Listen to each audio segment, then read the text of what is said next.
Good morning, student. Welcome to your English class. Today we will discuss the chapter The Shopping List Mystery, Lesson 1 of your book Alive. Through this story, we will read about a boy who is very fond of playing violin. ये बच्चा बहुत ज़्यादा शौकीन था violin बजाने का, और जब ये वायलिन बजाता था, अपनी चिन के नीचे वायलिन बजाकर स्टार्ट करता था, ये बिल्कुल सब कुछ भूल जाता था। एक बार इसने वाटर टैप ओपन किया नहाने के लिए और वायलिन उठा लिया, और वायलिन उठाकर जब इसने बजाना शुरू किया, ये भूल गया, सब कुछ भूल गया, और सारा पानी इसके रूम के अंदर आ गया। और जब इसकी एंकल, इसकी एड़ियाँ भीगने लगी, तब इसको याद आया, ओह, मैंने तो सारा पानी रूम में भर दिया। Here you can see in this picture that the mother, father and the sister is sitting around him. इस पिक्चर में बैठे हुए हैं और डिस्कस कर रहे हैं। संदीप की मदर एक बैंक मैनेजर थी, संदीप के फादर एक अकाउंटेंट थे, और वो दोनों बिल्कुल भी संदीप के वायलिन बजाने से खुश नहीं थे। वो हमेशा ये चाहते थे कि उनका बेटा एक अच्छा मैथमेटिशियन बने, क्योंकि उनकी बेटी एक अच्छी मैथमेटिशियन थी और बेस्ट मैथमेटिशियन का 2 साल से अवार्ड लेती आ रही थी। उसकी मदर का कहना था कि अगर मैथ्स नहीं आती तो लाइफ में कुछ नहीं आता। Nobody can achieve anything without knowing the maths. Once the cousin of his mother came into his home. एक बार उसकी मदर के कज़िन यानी कि संदीप के मामा उसके घर आए, और उन्होंने देखा कि संदीप कितना अच्छा वायलिन प्ले करता है।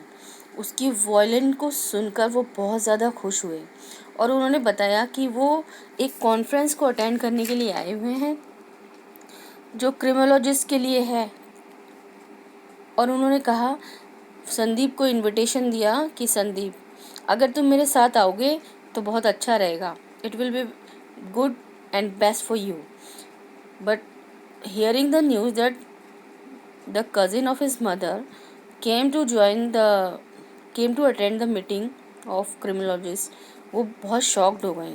स्कॉर्नफुली उन्होंने पूछा, तुम्हें मैथ्स कब से आ गई? तब उसके अंकल शेखर ने उनको बताया कि आपको नहीं पता कि ऐसे न्यूटन भी छोटे छोटे मैथ्स के छोटे छोटे एल्जेब्रास नहीं कर पाते थे, कैलकुलेशन नहीं कर पाते थे, लेकिन देखो उन्होंने कितना बड़ा अचीवमेंट दिया। अब उन्होंने कहा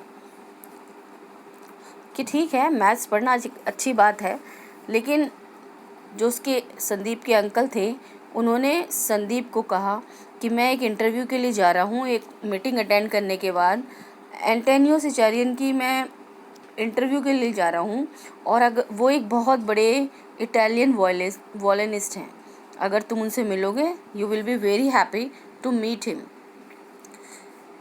सो Sandeep was very glad to hear that. अब जब वो लोग वहाँ पहुँचे, संदीप बहुत खुश हो गया। संदीप उस कॉन्फ्रेंस में बैठ गया। तभी पता चला कि बेल्जियम की एक फेमस डायमंड ज्वेलरी शॉप है जो लेस कैबसनेस में है, और उस ज्वेलरी शॉप में जितने भी कस्टमर आते हैं, वो कस्टमर के साथ हमेशा रॉबरी होती है। और वो रॉबरी कैसे होती है? जो कस्टमर उस शॉप पर ज्वेलरी परचेज़ करने आते हैं, वहाँ पर जो सेल्स गर्ल है वो कस्टमर को फ़ोन करती है और कहती है कि yes, your order is ready, you can take it. अब इतना कहने के बाद में जब वो कस्टमर ऑर्डर अपना लेकर के जाता है, रास्ते में हमेशा each and every customer was robbed. हमेशा वो उसके साथ रॉबरी हो जाती थी। उनकी जो भी कुछ वो परचेस करते थे वो लूट जाते थे। Belgium police was very much tensed, इस शॉपिंग मिस्ट्री से बहुत ज़्यादा परेशान थी। अब जब उसका पीछा किया गया उस लेडी का जो जिसके ऊपर उन्हें शक था, जो एक सेल्स गर्ल के रूप में वहाँ पर उनकी ज्वेलरी शॉप में काम कर रही थी, उसके ऊपर जब उन्हें शक हुआ, तब उन्होंने अपने कुछ लोग उसके पीछे लगा दिए और उसका पीछा किया। पता चला कि वो एक शॉपिंग मॉल में जाती है और एक लिस्ट देती है वो लिस्ट देकर बिना कुछ बताए, बिना कुछ कहे, और उसको जो लेना होता है वो ले लेती है और वापस आ जाती है। इसके बाद, जबकि यूजुअली ऐसा नहीं होता है, जब तक आप ग्रॉसरी की शॉप में जाएंगे और जब तक ग्रॉसरी शॉपकीपर आपको सामान नहीं देगा, लिस्ट नहीं देगा, आपको आपके रेट लिस्ट नहीं देगा, तब तक आप कुछ नहीं ला सकते हैं। मगर यहाँ पर अलग मैटर था। So that lady was suspicious. लेकिन अब जो था उसके अगेंस्ट कुछ भी ऐसा क्लू नहीं मिल रहा था कि ये साबित कर सके कि वो लेडी एक विक्टिम है।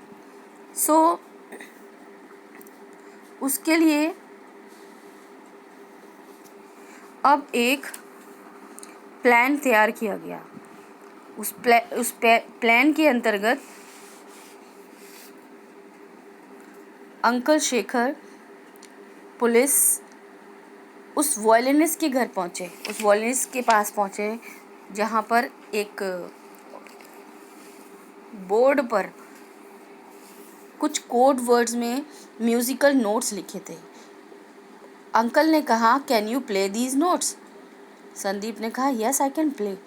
जब संदीप ने वो नोट्स प्ले करने शुरू किए, तब उन नोट्स से ऐसी आवाज़, ऐसी साउंड निकलने लगी कि उनसे क्लूज़ मिलने लगे कि yes we are ready to rob, now you can rob the customer.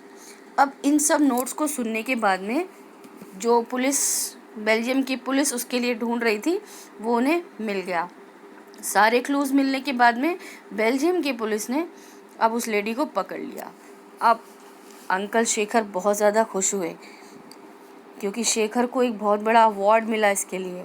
और जो ग्रेट वॉयलिनिस्ट था एंटोनियो सिचेरिनी, उसने एक बहुत अच्छा स्पेशल वॉयलिन गिफ्ट किया संदीप को। और उस ज्वेलरी शॉप ने एक टाइप इन गिफ्ट की, और वो टाइप इन डायमंड कोटेड थी, डायमंड उस पर लगे हुए थे, गोल्ड प्लेटेड थी, और एक बहुत बड़ा सा फ़ोटो संदीप को दिया गया। That made his parents very happy and too much happiness over there in Sandeep's house. So that was the complete summary of this chapter. I hope you will like it. Thank you so much.